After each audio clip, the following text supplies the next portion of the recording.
¿qué tal amigos? ¿Cómo están? Bienvenidos a este nuevo episodio del podcast de Palabra Viva. Y el día de hoy estamos muy contentos porque tenemos a un invitado muy especial. Él es autor, teólogo, músico y editor de uno de los libros que hemos estado impulsando mucho en los últimos meses. Y ese es el libro Teología Pop. Tenemos en este podcast a Lucas Magnin. Lucas, bienvenido. Hermano, qué lindo estar por acá. Gracias por invitarme. Qué lindo conocer también Palabra Viva. Gracias a Dios. Ojalá que sea la primera de muchas visitas. Wow, sería genial. Estamos muy contentos de tener a Lucas. Él viene desde España, desde Málaga, España. Y justamente para los que no te conocen, ¿quién es Lucas Magnin? ¿Qué hace? ¿Qué es lo que Dios le ha llamado a hacer? Bueno, daría para responder mucho porque Yo sé. la vida es una cosa muy compleja y muy rica, pero si tuviera que decirlo en poquitas palabras, te diría que soy una persona inquieta, curiosa, que siempre está en la búsqueda del sentido, en la búsqueda de la verdad, la belleza, la justicia. Y eso me ha llevado a recorrer caminos desde la academia y eso me ha llevado a estudiar carreras como comunicación primero, después estudié letras modernas, o sea, literatura. Okay. Y finalmente también una maestría en teología, y no tengo ninguna duda que no será lo último que estudie. Además de eso, sí, soy escritor. Creo que en el centro de mi vocación en el mundo es ser escritor y escribo diferentes cosas. Escribo poesía, escribo canciones como cantautor, escribo ensayos de teología, ensayos sobre temas de literatura, escribo prédicas, escribo videos en YouTube, escribo varios tipos de cosas. Soy teólogo, divulgador de teología, tengo un canal de YouTube y hago varias cosas en redes sociales, intentando divulgar buen conocimiento bíblico y teológico. Estoy casado con Almendra desde hace 10 años, somos argentinos, pero vivimos en España desde hace 3. Y bueno, como verás, inquieto y curioso. Sí, claro. La verdad es que cuando tuve la oportunidad de conocerte hace algunos años, que estuviste en Puebla presentando la revelación de los santos, la verdad es que a mí me sorprendió mucho saber que eras músico y que has tenido la oportunidad de pues compartir el escenario con personas muy relevantes. ¿Nos cuentas un poquito nada más acerca de tu faceta de músico? Desde hace un tiempo no estoy haciendo música, he concentrado mis energías en la escritura de libros, de teología, pero sí hubo un tiempo en el que estuve muy dedicado a hacer música y tuve la posibilidad de grabar 2 discos que los pueden encontrar en Spotify y en YouTube, se llaman Inocencia y Experiencia. Y además de eso, de tocar con algunos artistas internacionales como Eros Ramazzotti, Il Divo, Ricardo Montaner, Luis Fonsi, 2 veces, en las cuales tocó muchas veces, Despacito, muchas veces. ¿Con quién más toqué? Con Vanessa Martín, con Américo, con David Bisbal, bueno, varios artistas. Creo que pocos músicos podrían compartir justamente escenario con este tipo de artistas y creo que Dios ha sido muy bueno y eso también nos habla un poquito acerca de el nivel de arte y de música que tú haces, ¿no? Entonces, pues queremos felicitarte por eso, pero como tú bien lo dijiste, en esta etapa de tu vida estás totalmente centrado en lo que es la escritura, ¿no? Teología Pop, hablemos un poquito de este libro, 21 ensayos para pensar la fe y la cultura en el siglo XXI. ¿Cómo es que nace Teología Pop en tu mente y en tu corazón? Teología Pop en algún punto es un libro que me ha acompañado desde siempre. Desde que era muy chiquito siempre me conecté de una manera muy existencial y profunda con el arte. Y esa ha sido como parte de mi experiencia vital y también parte de mi experiencia espiritual. Okay. Entonces creo que es un libro que me ha acompañado desde mucho tiempo y con el paso de los años fui dándole forma y llegando a la idea que fui primero desarrollando a base de prédicas, por ejemplo, ¿no? Okay. Entonces si buscas en mi canal de YouTube vas a encontrar prédicas donde, por ejemplo, a partir de un capítulo de una serie yo desarrollo un tema teológico. Eventualmente dije, bueno, tengo que hacer algo porque no estoy viendo que otras personas estén acercándose a la cultura popular desde este lugar, al menos en español. Entonces sí quise hacer algo como eso y dije, bueno, voy a escribir un libro así. Empecé ese proceso, pero después me quedé pensando en la posibilidad de poder incorporar a ese libro a otras voces. Es decir, no un libro mío como autor, como sí son estos dos. Sí. En este libro yo no soy autor, sino que soy editor. ¿Qué significa eso? Que la idea del libro es mía, el marco teórico, por así decirlo, del libro es mío. Es un proyecto que yo le presento a Editorial CLIE, que es una editorial para la que trabajo desde hace 3 años, y con la idea básicamente de poder incorporar voces de personas que estén pensando en la relación entre la fe y la cultura, jóvenes. ¿Sí? Todas las personas que escriben en el libro de Teología Pop tienen menos de 40 años, son de todos lados de Iberoamérica, de diferentes países, dentro de la tradición protestante, pertenecen a muchas vertientes de la tradición protestante, muchas denominaciones, muchos matices.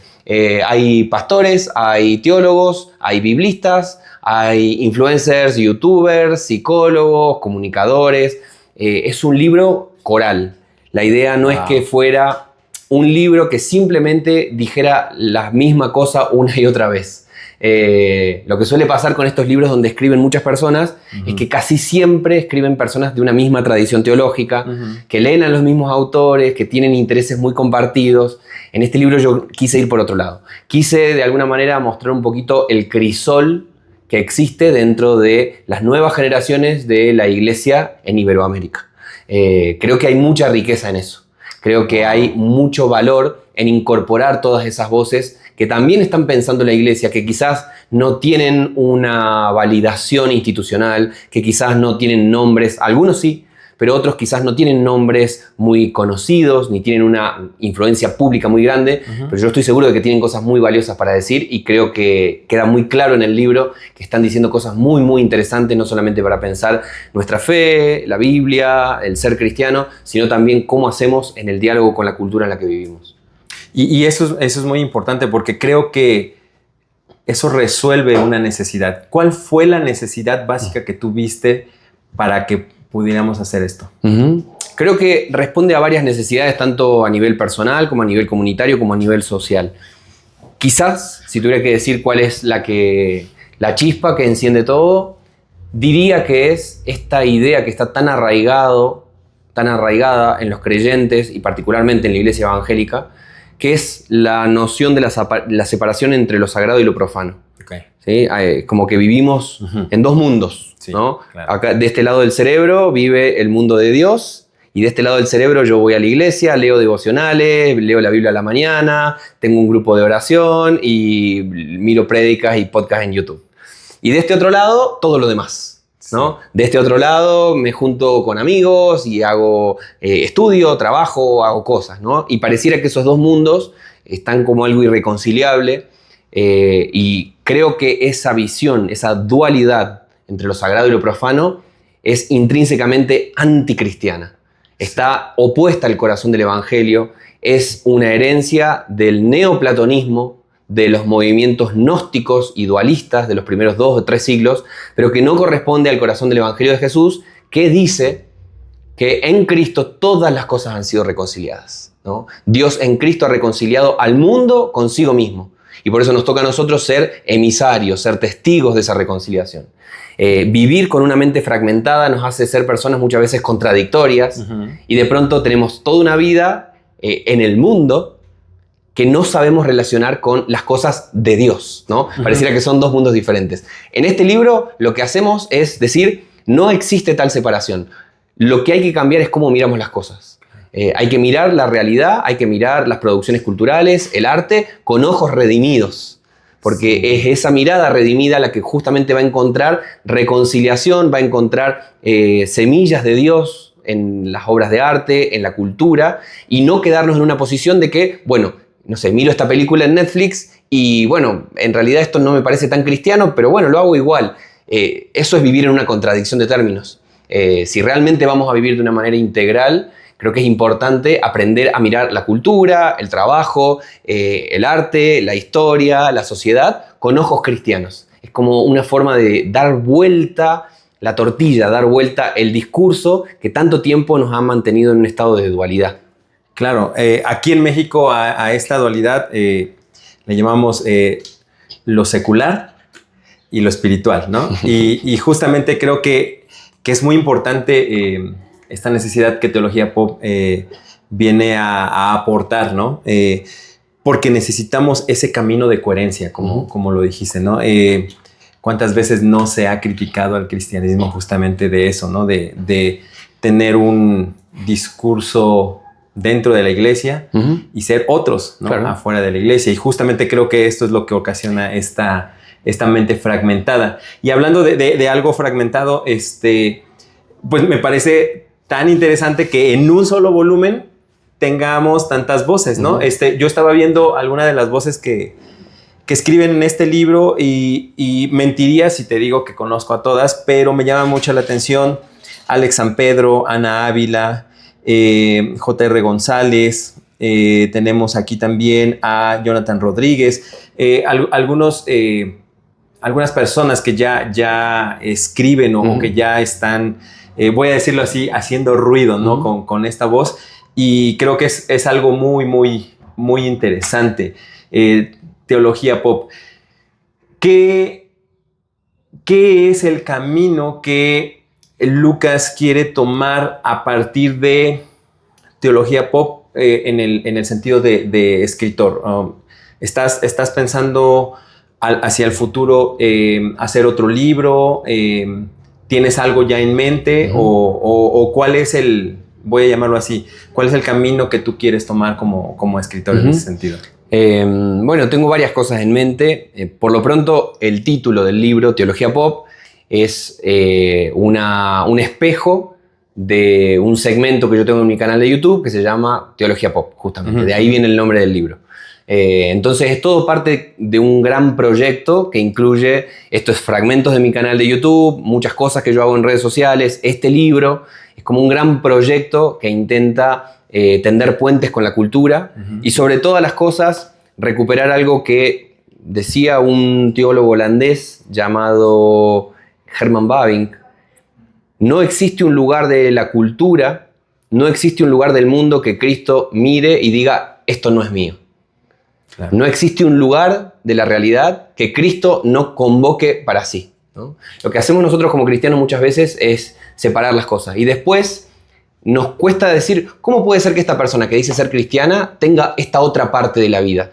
Lo que pasa es que hay elementos de esa vida que no están reconciliados, no han sido cristificados, como suele decirse. Hay sectores de la vida en las cuales Cristo se mantiene un poco afuera. Entonces creo que es muy importante este proceso de cristificar todas nuestras prácticas. La forma en la que pensamos, la forma en la que hablamos, la forma en la que nos relacionamos con los demás, cómo consumimos cultura, cómo consumimos arte, todo eso es muy importante. Entonces, como parte de este gran proyecto audiovisual en mi canal de YouTube, en redes sociales, a nivel de divulgación, en el nivel de este libro, creo que hay ya un camino que se viene trazando desde hace un tiempo y que cuando miro para adelante tengo muchas ganas de que eso siga creciendo y se siga desarrollando.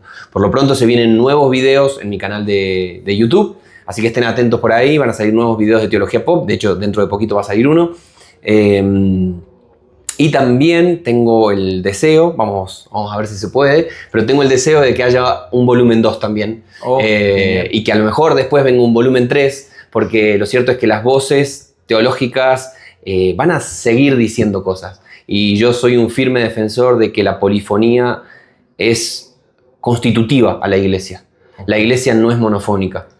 La iglesia no es una sola voz que ocupa todo el espectro. La iglesia es polifónica. Está compuesta por un montón de voces que, gracias a la obra del Espíritu, de alguna manera suenan afinadas. Y eso es lo maravilloso de un coro, ¿no? Claro. Uno escucha que se toca un acorde y después se toca otro acorde y hay una nota, otra nota, otra nota, pero de alguna manera de todo eso, cuando hay un gran director, surgen cosas maravillosas. Yo veo así a la iglesia. No creo que la iglesia deba ser una cuestión uniforme, donde simplemente se escuche una sola voz que todos repetimos como robots, sino que hay una gracia particular que Dios ha dado a cada persona, ha dado a cada denominación, ha dado a cada tradición, a cada línea teológica, y de todas esas voces surge algo que es superior, ¿no? La suma de las partes es mayor que cada una de esas partes. Y creo que esto es totalmente bíblico, ¿no?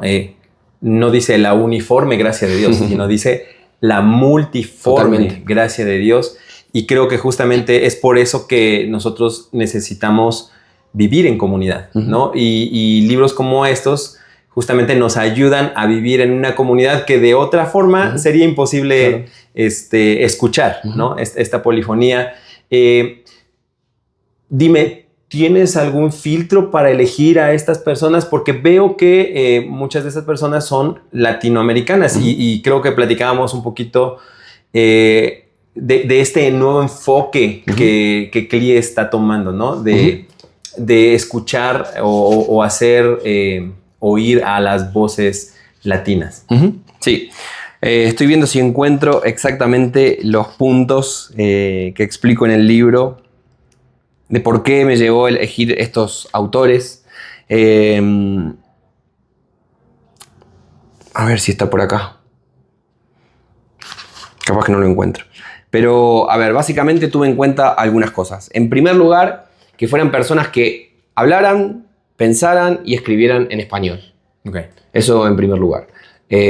Son personas que no quería que este fuera un libro traducido, no quería que, como tantas veces hemos visto, que los libros que leemos están pensados desde otra cultura, una cultura ajena. Y de pronto intentamos aterrizarlo y vemos que no funciona tan bien, porque son de otra cultura. Entonces sí quise que fueran personas de Iberoamérica. España, América Latina, algunos viven en Estados Unidos, pero piensan, escriben y hablan en español. Entonces sí, ese fue uno de los factores a tener en cuenta. En segundo lugar, que fueran personas de menos de 40 años, personas que todavía estuvieran integradas en esta primera adultez o juventud. Sí, la juventud es un concepto un poco subjetivo. Yo sé. Y en tercer lugar, que no fueran idénticos entre sí. Entonces, los autores, los 21 autores que participan en esta obra, vienen, como te decía, de tradiciones cristianas diferentes, de denominaciones diferentes, tienen carreras diferentes, tienen una formación académica diferente, algunos tienen un enfoque más pastoral, otros más filosófico, otro es más biblista, otro es un enfoque más práctico, otro es un enfoque más de crítica cultural. Entonces, cada uno de estos ensayos de alguna manera intentó traer un fragmentito de estas múltiples voces que habitan dentro de la iglesia evangélica protestante en Iberoamérica. Esos fueron como elementos a tener en cuenta. Y algunas de estas personas yo ya las conocía, ya las venía siguiendo, sabía de lo que venían trabajando. Algunos son conocidos cercanos míos, otros no. Hubo personas que simplemente me llegó el contacto de personas... Este está haciendo algo interesante, presta atención. O esta otra persona tiene algo interesante para decir sobre este tema. Fíjate si puedes tener una reunión. Y así fui acercándome a cada una de estas 21 personas y creo que han salido cosas muy interesantes del proceso. Wow, qué interesante. Dijiste que uno de esos aspectos era que fueran jóvenes. ¿Cómo teología pop se vuelve relevante para la juventud cristiana hoy en día? Sí. Yo creo que es muy relevante, en primer lugar, porque le da micrófono, empezando por ahí, le da un micrófono a las juventudes cristianas. Hay muchos prejuicios al respecto de la juventud. Hay muchas cuestiones así de, bueno, las típicas, ¿no? Los jóvenes nunca se comprometen, los jóvenes en tal cosa o tal otra o tal otra. Lo cierto es que la generación actual es la generación más educada de la historia. La generación que ha pasado por la educación superior más grande, que ha tenido un involucramiento con la tecnología, con internet, con esa avalancha de hiperinformación.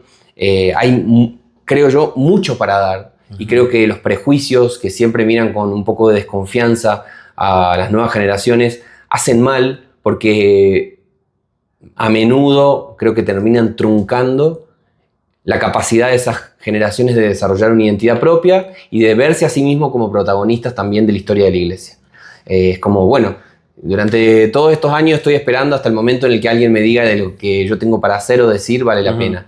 Y en el momento en el que me lo dicen, ya no tengo la misma fuerza, ya no tengo las mismas ganas y muchas veces ya no creo en esas instituciones porque me han tratado mal durante mucho tiempo. Entonces creo que es muy importante poder cambiar un poco estas lógicas que hay de fondo y traer a esas generaciones, ¿no? A la mesa, a la discusión con todo lo que tienen para aportar. Y creo también que es una especie de pedagogía, si se quiere. Es una pedagogía de enseñar cómo se puede hacer teología de toda la vida y con toda la vida. Y no solamente con ciertas cosas, con ciertos temas, desde ciertas perspectivas. No, creo yo que es una manera teológica de mirar la realidad, ¿no? Es intentar mirar la realidad con ojos de redención ahí donde uno esté, en el trabajo, en el estudio, en la familia, en el barrio. Uno puede cambiar la forma en la que percibe las cosas y eso cambia todo. Claro, y creo que acabas de tocar un tema muy importante porque estamos hablando de teología. Para los que nos están viendo y tal vez no terminan por entender esta palabra o es la primera ocasión en la que la están escuchando, ¿cómo es, qué es la teología? Uh-huh. ¿Y cómo es que esto puede ser algo más que académico, sino uh-huh. que se puede aterrizar a la vida diaria? Claro. A ver, dos cosas se me ocurren. En primer lugar, que dentro de la iglesia evangélica hay un prejuicio muy grande hacia la palabra teología. Uh-huh. Muchas veces hemos escuchado seguramente que está esta frase: yo no hago teología, yo simplemente obedezco a Dios. O a mí no me interesa la teología, solo leo la Biblia. Perdón que les quite la ilusión, pero eso es hacer teología. Todos somos teólogos.